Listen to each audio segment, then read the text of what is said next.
The alarm clock blared at 5:30 a.m. as I stumbled out of bed, Jennifer's urgent email demanding workspace setup for the emergency 7 a.m. project kickoff swirling in my mind. The parking lot at Intech Solutions was deserted when I arrived at 6:45 a.m., the conference room empty despite her claiming kickoff started in 15 minutes. I fumbled with the projector cables, wondering why I was setting up for a project. It wasn't just that one fake emergency meeting, though that's where it started. Jennifer had been manipulating schedules for months, claiming urgent deadlines that weren't on the official project calendar. I remember that first emergency meeting vividly, the way her polished heels clicked on the tile floor as she entered the conference room, the scent of her floral musk perfume mixing with the coffee she'd brought in her Data Sync Solutions mug. "The server farm upgrade needs to happen by tomorrow," she'd announced, waving her hand dismissively when I mentioned the scheduled maintenance window 2 weeks away. That's when I started keeping my own records. My notebook, the one always in my back pocket now, has 17 entries like that, each with timestamps, document copies, and detailed notes of what actually happened. After the first deception, I made it a habit to immediately document every schedule change she initiated, saving emails and noting when she contradicted herself. The entries fill pages of my spiral notebook, my careful handwriting contrasting with the digital world we work in. Yesterday, she claimed I missed a critical update meeting, even though my records show I was on a client call with Thompson Industries that she had approved in writing. I showed her the email confirmation on my phone, the timestamp clearly displayed in the corner. Her polished face tightened, her fingers gripping the designer briefcase she always carries. "That's not what I sent," she said, though we both knew she had. Now, as I wait for her to return to her office, the printed email with timestamp sitting on her desk, I wonder if anyone will believe my records. The other team members see Jennifer's confident presentations and her polished appearance, but they don't see the meticulous documentation I've kept. The coffee on her desk has gone cold, untouched, just like my career might be if this backfires. My fingers tighten on my notebook in my back pocket, the spiral metal edges digging into my palm. The project deadline is 3 days away, and my professional reputation hangs in the balance of whatever happens when she walks through that door. The alarm blared at 5:30 a.m., jolting me awake. Outside my window in Willowsbridge, Greendale County, the autumn rain tapped a steady rhythm against the glass. I showered quickly, the water pressure weak as always in my apartment complex, and pulled on my work clothes. The digital clock on the microwave read 6:45 when I grabbed my keys and spiral notebook, the one with the metallic blue spiral binding that had saved my career more times than I could count. The office parking lot was nearly empty when I arrived, just a few scattered headlights in the pre-dawn darkness. The automatic doors hissed open as I approached, revealing the familiar scent of coffee brewing and floor cleaner that always greeted early arrivals. My footsteps echoed in the empty workspace as I made my way to my desk. A note was taped to my monitor in Jennifer's precise handwriting. "Emergency Phoenix system kickoff at 7 a.m. in conference room B. Please prepare workspace for Thompson Industries team. Your tech setup skills will save us time." The paper felt cool under my fingers, the ink slightly smudged where she'd pressed too hard. I frowned. The Phoenix system project wasn't in my department, but Jennifer had always praised my ability to get systems ready quickly. I checked my spiral notebook, October 12th, page 37. I'd written down every directive she'd given me since last month, with timestamps and details. The pages were crisp with the effort of careful documentation. Conference room B stood empty when I arrived at 6:58, the table gleaming under the fluorescent lights. I pulled the projector from its case, the weight familiar in my hands, and set it up according to Thompson Industries specifications. My fingers flew across the keyboard, inputting network credentials, adjusting the screen height. By 7:45, the room was ready, with water pitchers arranged neatly and presentation materials positioned exactly where they should be. The door clicked open at 8:55. Jennifer swept in, her blazer perfectly pressed despite the rain outside. "Alex, so good of you to help with the setup. Your tech skills are invaluable," she said, her voice smooth as the coffee in her ceramic mug. The team filed in behind her, confused murmurs filling the room. "I thought this was at 9, one of them said, checking his watch. Jennifer's smile didn't waver. "We decided to start early to maximize productivity." She gestured to the fully prepared room. See what happens when we're prepared. Now, let's get started. My stomach clenched. I'd worked 2 hours of unpaid overtime because of this mistake. Or was it a mistake? The metallic spiral of my notebook pressed against my hip through my slacks. During the meeting, Jennifer announced I wouldn't be included in follow-ups. Since Alex isn't officially on this project, we'll handle the coordination internally, she said, her voice carrying easily in the conference room. I watched the Thompson Industries representatives nod, completely unaware that I just saved them 2 hours of setup time. Back at my desk, I added details to my notebook, the exact time I'd arrived, the setup tasks completed, the note from Jennifer. The paper felt rough under my fingers, each page documenting a pattern I couldn't ignore. The next morning, Jennifer called me into her office. The scent of her lavender perfume mixed with the stale office air. About yesterday, your reaction to the schedule change was noted by management. We need team players, Alex, not clock watchers. I worked extra hours without compensation, I said, my voice steady. The schedule was communicated as 7 a.m. when the team didn't arrive until 9 a.m. I flipped to the relevant page in my notebook, showing her the time-stamped entry. Jennifer's fingers drummed on her polished desk. This company requires flexibility. If you can't adapt, perhaps you're not the right fit for Innovatech Solutions. Her gaze drifted to the window, where rain traced paths down the glass. 3 days later, I found myself excluded from the Phoenix System debrief meeting, though I'd handled all technical preparations. Jennifer presented the completed project as entirely her team's work, with no mention of the early hours I'd spent setting up the room. The conference smelled faintly of the cinnamon rolls from breakfast, a scent that usually comforted me but now felt like a bitter joke. When I approached Mr. Henderson, our department head, about the scheduling discrepancy, he sighed. Jennifer handles client communications, Alex. Your technical skills are valuable, but interpersonal relationships matter too. The leather of his office chair creaked as he shifted in his seat. That weekend, I spent hours organizing my notebook, cross-referencing emails with meeting notes and calendar invites. The spiral binding had begun to wear thin from constant use, the metal edges leaving small indentations on my fingers as I turned pages. On Monday morning, I sent an email to Thompson Industries project lead, referencing the original 9 a.m. meeting time with time-stamped documentation. Just confirming details for next week's follow-up, I wrote, attaching the relevant pages from my notebook. The reply came an hour later. We've been told you're no longer involved with the project. Jennifer will handle all coordination from now on. I stared at the screen, my fingers tracing the edge of my notebook. The spiral felt cool against my skin, a reminder that I had documented everything, every changed time, every exclusion, every instance of Jennifer taking credit for work that wasn't hers. Wednesday brought a surprise email from Mr. Henderson requesting a meeting. Regarding the Phoenix System project, it read, with a timestamp showing it was sent at 9:02 a.m., exactly when I knew Jennifer would be in a client meeting across town. My notebook was heavy in my bag as I walked to his office, the pages crisp with evidence. The hallway smelled faintly of floor wax and rain, the same scent that had greeted me on the morning of the fake emergency kickoff. Jennifer's been promoted, Mr. Henderson said, not meeting my eyes. Her handling of the Phoenix System impressed upper management. I opened my notebook to page 47, where I documented the email chain showing the original 9 a.m. meeting time, along with screenshots of the empty conference room at 7:30 a.m. She scheduled an emergency kickoff at 7 a.m. when it was actually at 9 a.m., I said, my voice steady despite the tremor in my hands. I worked 2 hours unpaid setting up the workspace she claimed I was fast at preparing. Then she excluded me from all follow-ups and presented the project entirely as her own work. Mr. Henderson leaned back in his chair, the leather groaning under his weight. You have documentation of this. I slid the notebook across his desk. The pages fanned out slightly, revealing the meticulous timeline I'd created, with concrete details and timestamps forming an undeniable pattern. He picked up the notebook, his fingers tracing the spiral binding. This is comprehensive. Why didn't you come to me directly? I did, I said, pointing to the entry where I documented our previous conversation. You told me interpersonal relationships matter more than technical accuracy. The office grew quiet except for the hum of the air conditioning. Outside, the rain had stopped, leaving the windows streaked with water that caught the afternoon light.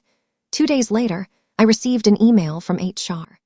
Your role at Innovatech Solutions is being expanded to include client project coordination, with back pay for all hours worked without authorization. The email was timestamped 10:47 a.m., exactly when Jennifer would be in her weekly management meeting.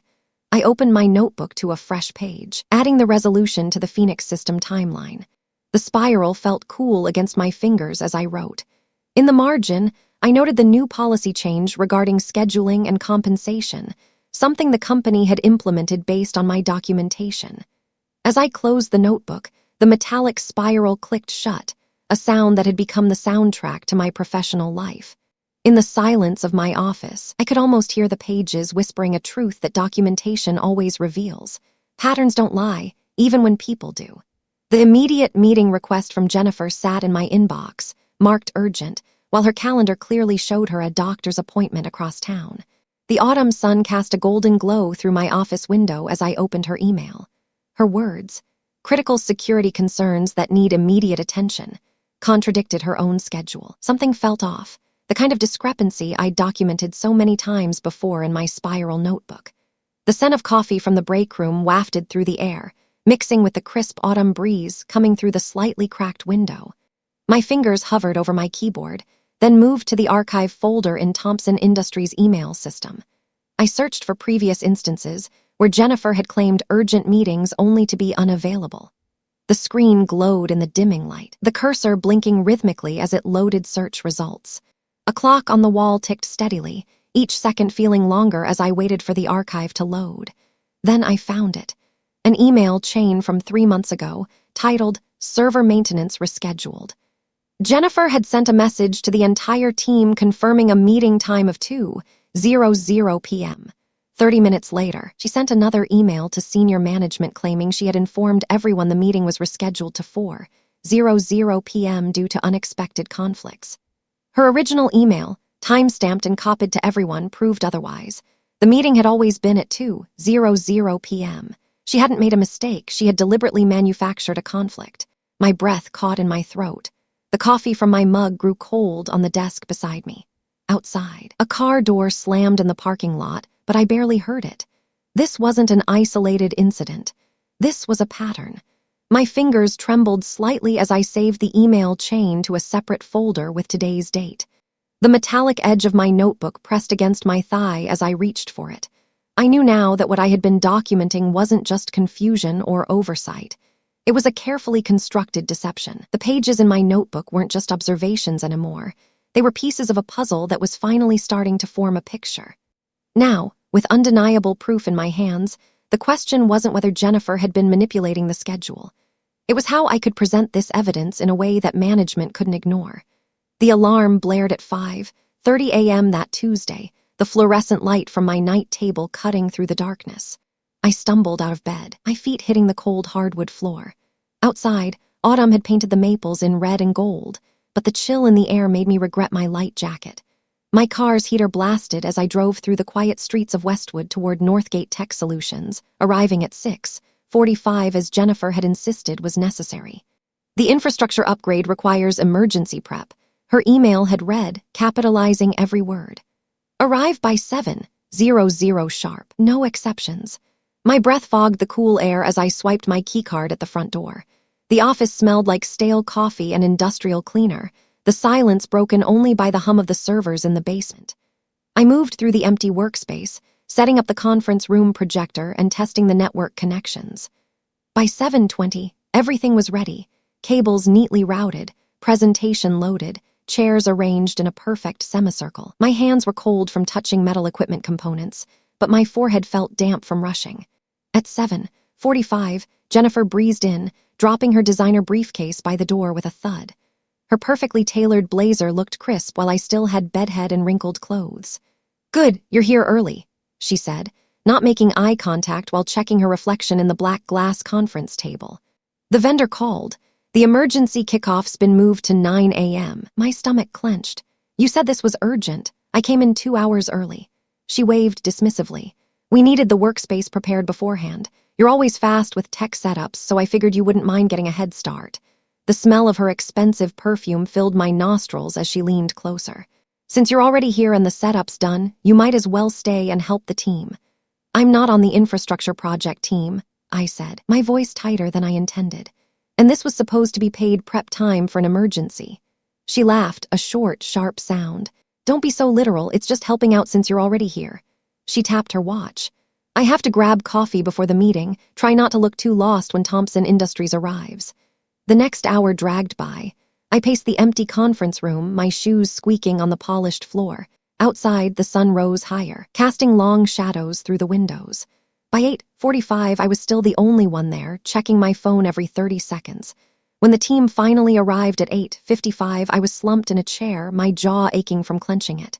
Jennifer glided in at 8:58, all smiles with her coffee in hand. "Oh, good you're here," she said to me, not to the team. "Since you set everything up, you can sit in on the kickoff if you want." The way she said it made it sound like a privilege, not an obligation. I stayed for the first 10 minutes, but the dismissive glances and technical questions I couldn't answer made me retreat to my desk. The humiliation burned my cheeks as I typed up an email to my supervisor about the scheduling confusion. No reply came all day. The next morning, I found my calendar cleared of all infrastructure-related meetings. When I approached Jennifer about the follow-up discussions she'd promised, she waved me away with a manicured hand. "Oh, we've decided to keep it internal," she said, not looking up from her screen. "You can focus on your regular projects." For 3 days, I sat through meetings where my name came up only in passing. My supervisor called me into his office, his brow furrowed. "Jennifer mentioned you weren't very helpful with the Thompson Industries project," he said, steepling his fingers. "Said you seemed confused about the timeline." That night, I started documenting everything. My notebook lay open on my kitchen table, the pages already covered in my precise handwriting. I printed emails, calendar invitations, chat messages, anything that could prove what had happened. The fluorescent lights in my office hummed as I worked past midnight, creating the same background noise as that morning when I'd arrived so early. I found a pattern not just in this incident but in others too. Meetings rescheduled with last notice. Emergency projects that weren't urgent. Colleagues suddenly unavailable when work needed to be done. Each entry had a timestamp, a supporting document, or witness notes. 2 weeks later, Jennifer pulled me aside after another meeting where she'd taken credit for work I'd done. "I'm putting together a new client proposal," she said, her voice smooth. "Need your tech expertise. Can you work overtime this Saturday? The usual rules apply." I held up my phone, showing her the Notes app open to a document titled Work Pattern Documentation. "I'd be happy to help," I said, my voice calm, "but I need to confirm the project scope, hours, and approval in writing first. I'll send over a standard contract for your review." Her smile faltered for a second before smoothing back into place. "Of course, standard procedure." She walked away without taking my phone, her heels clicking down the hallway. The next morning, an email from HR landed in my inbox, copied to upper management. It detailed schedule manipulation, unauthorized overtime claims, and inconsistencies in project documentation, all backed by my records. Jennifer's name appeared throughout, referenced in timestamps and email chains. That afternoon, I found an envelope on my desk containing my payment for the unpaid work I'd done on the infrastructure project, plus a bonus for exceptional documentation skills. Outside my window, a red maple leaf drifted down to the pavement, landing exactly upright as if standing on its stem. I sat alone at the office at 6:45 a.m., the fluorescent lights humming like angry bees in the empty space. My hands were busy connecting cables to the projector, while my mind replayed Susan Chen's email insisting the Thompson Industries kickoff had to start at 7 a.m. sharp. "It's an emergency," she'd written yesterday afternoon. "Need you to prepare everything by 7 a.m. since you're fast with tech setups." By 6:59 a.m., the conference room looked perfect. The projector was aligned, the speakers were tested, and the digital whiteboard was ready. I checked my watch again, 6:59 a.m. No one else was there. I walked back to my desk and pulled up the calendar Susan had shared earlier that week. The Thompson kickoff was scheduled for 9 a.m., not 7 a.m. I printed both calendar pages and slid them into my drawer. At exactly 7:02 a.m., Susan breezed into the office. "You're early," she said, dropping her briefcase by the door. "Perfect. Can you handle some follow-up prep while the team arrives?" I pointed to the clock. Susan, it's 7:02 a.m. The meeting isn't until 9 a.m. according to the original schedule, and besides, I'm not even on the Thompson project team. Her smile froze. Well, you're already here. Why not help the team out? I shook my head. I don't work for free, especially when I'm not assigned to the project. Her expression hardened. Fine, have it your way. I'll tell management you weren't a team player. True to her word, when the Thompson team arrived, Susan introduced everyone except me. She fielded all questions herself and didn't assign me any follow-up tasks. Over the next few weeks, I noticed Susan was doing this with multiple projects asking for unpaid prep work, then excluding me from meetings. I started keeping meticulous records, calendar screenshots, printed schedules, time-stamped emails. Every discrepancy told the same story. Today, as Susan stood by my desk with her nervous smile, I knew it was time to act. I've been reviewing the timeline, she began, but I cut her off. Actually, I have something you should see. I pulled out my binder containing all the documentation from that 7 a.m. incident, the calendar printouts, my time records, emails where she claimed I was fast with tech setups, despite knowing I wasn't on the project. The door opened, and Sarah from HR entered. "We need to speak with you, Jennifer," she said. Susan's face went pale, her perfect composure crumbling as she glanced at my open binder. For the first time, I saw genuine fear in her eyes, not just professional embarrassment. "Now you know why those deadlines were impossible," I said, tapping the page showing the original 9 a.m. schedule that had mysteriously become a 7 a.m. emergency, because they were never real to begin with. The following week, Data Sync rolled out new verification systems for all project timelines requiring cross-departmental approval. Each update now needed electronic signatures stored on our shared servers. My desk overflowed with papers as I took over Jennifer's projects, but the chaos felt different mine. 2 days later, Mark approached my cubicle. "Everyone's calling it Alex's black book," he said, nodding toward my notebook which now sat prominently on my desk. I just smiled, turning another page. My fingers traced the familiar cover, worn from constant use. The book didn't just contain facts, it held proof. My colleagues started asking to see my documentation when meetings got contentious. I never refused, but never offered either. What I'd seen as tedious note-taking had become my defense. The smell of fresh coffee from the break room reminded me how much had changed in just 1 week. Had I really saved all those emails simply because I couldn't stand loose papers? Or was there something else at play when I clicked save instead of delete? What systems do you have in place to protect your own work and contributions?